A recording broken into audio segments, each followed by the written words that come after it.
Yes, well, a lot of things going on in Nigeria. Now, let's talk about news that we had yesterday, which is the GDP of the country. We saw for the fourth quarter of 2024, Nigeria's GDP was up to 3.46% for the fourth quarter, and that, of course, according to the NBS, they released that number yesterday. This was lower than the 3.52% in the same quarter of 2022, but higher than the 2.54% recorded in the third quarter of 2023. Well, the NBS says that growth rate was mainly driven by services sector, which recorded 3.98% and contributed 56.55% to the aggregate GDP. Let's delve into this and other burning economic issues with Mr. Femi Onokare. He is the Managing Director of Nosa Nanke Solutions Limited, and he joins us in the studio. Mr. Nanke, good afternoon. Good afternoon. Good to have you. We saw the numbers yesterday, the GDP number for fourth quarter. Was it better than you expected, or was it just as you expected? In all sincerity, it's actually better than was expected. What many had projected and some of the doom and gloom we've had in the public space, one would have expected that the GDP was tanking. And it is also significant to note that the biggest contributor was the non-oil sector, primarily services. Now, that should give us hope because we also have a teeming population, right, mostly youth, that can be harnessed to improve our service sector in terms of efficiency. We saw a case in terms of India, for example, where you have outsourcing of services to their sector. We have that opportunity as well on this part, and we can actually scale up. So it creates a nice opportunity for us to explore as a country. But the GDP position, month on month particularly quarter on quarter was particularly interesting because the plunge that was, as of Q3 compared to what happened in Q4 was very encouraging. And it shows that, some of the policies that were in place are actually reaping dividends along the line. So you don't think perhaps it's the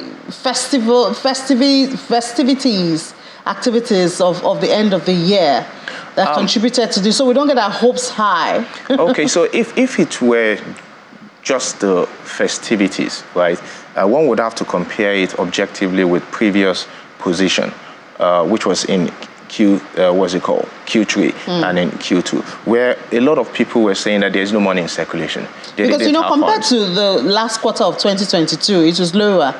Yes, it was lower. And remember, for 2022, we were coming from a period that we were having, in fact, the projection for this year was actually a lot higher than, we were expecting because of the performance in 2022. But the economic situation right now compared to then is a lot more dire, a lot of uncertainty within the system. So to have actually performed, the margin is not so big as one would have, going by public speculation. So I think it's encouraging. It's something that we can build on, and we have identified key sectors and areas that we can leverage and improve our overall performances as a country in, without, too much exposure to, oil receipts. Yeah, so we saw that the service sector was the driver, but I don't hear a lot of us talk about the potentials in the service sector in this country. It's really sad, and I think it harks back to what I like to call PTSD from the previous period of military regime and how we've been so dependent that it seems like everything in the country is built around oil. Agriculture has always been one of the biggest contributors of GDP for the country over a long time, but we didn't leverage it, we didn't preach about it, we didn't speak on it, we didn't build on that.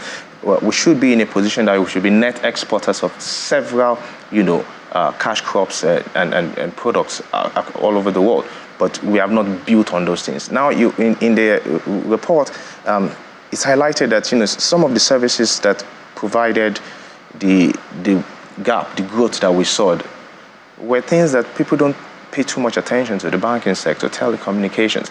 These things are thriving. Even with all this, the country is bad, people are still buying, recharge cards. People are online trying to do one or two things, communicating. So we have a thriving economy underneath. It's just how to harness it in proper perspective to deliver the prospects that we now, the first quarter is almost over. Okay, no, Yes. not almost over. The second month is almost over. I guess I'm ahead of myself. But, going by what we have been experiencing in 2024, all the high cost of living that has been expressed in protests and talks and all of that, what do you see for the first quarter of 2024? Where do you see the GDP? So what's interesting about that is the GDP position is still expected to marginally improve. And the reason is the core indices, the core sectors that drove it before, they're not going down. It's not as if they're reducing. So, for example, the telecoms and financial services are not going to reduce in terms of value and contribution. You don't think that the squeeze on purchasing power is going to reduce demand? So that is also another thing we need to understand. Like our inflation is a bit artificial. Let me give you an example. So because of our lack of units in our naira, that is the spending, we create artificial inflation that does not reflect the true state of the economy. So if something increases by a margin of, say, 1 naira, so it was like 50 naira before, it's now selling for, should be selling for 51 naira, or 51 naira, 50 naira, 50 kobo. Because the currency units are being pretty much bastardized, it jumps from 50 kobo or 51 naira to 55 naira. Now that's a massive increase in terms of price differential, but that is not due to the embedded reason for the change in cost. That difference is lost in translation. It's just there, it's arbitrary. It's not accounted for by any laws of economy, just speculative. And that's because we have not managed the units of our currency a lot better in terms of purchasing power.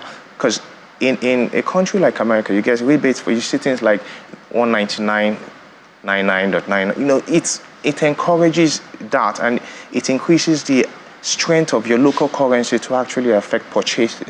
So you can actually access more because the fragments, right, actually make more sense. The fractions within your currency actually make more sense and have more power. That would really ease it out for me in terms of purchasing, power. When people say, oh, our purchasing power is low, yes, there's an issue, but some of it are really artificial. You see, resale, what's it called? Panic. So someone buys something at 100 naira in the morning, he hears that, oh, they're selling it at 200 naira, and it increases his price to 300 naira. No reason in between. He was going to make a profit before, now he's making double the profit, but he thinks that he has helped himself and edged himself. However, he has shifted everyone's margin, right, and everyone's ability to purchase that product by factors of, 50%, 100%, 200%. It's kind of suicidal. It's counterintuitive. So you're saying we're hurting ourselves more like it? A lot of times. We agree that there are policy changes that are needed. We agree that the economy needs to be straightened out. A lot of things have been allowed to go on over time that really shouldn't, they are inimical to the progress of any country. We're talking about corruption, at different levels of government. We had subsidy regime for a crazy period of time. FX we had or we terrible.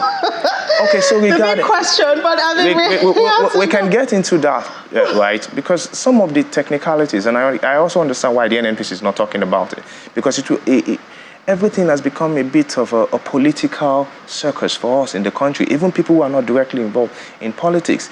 And so it's easy to politicize issues and move sight away from what is really causing the stuff. And if you don't know what the problem is, you go to a doctor.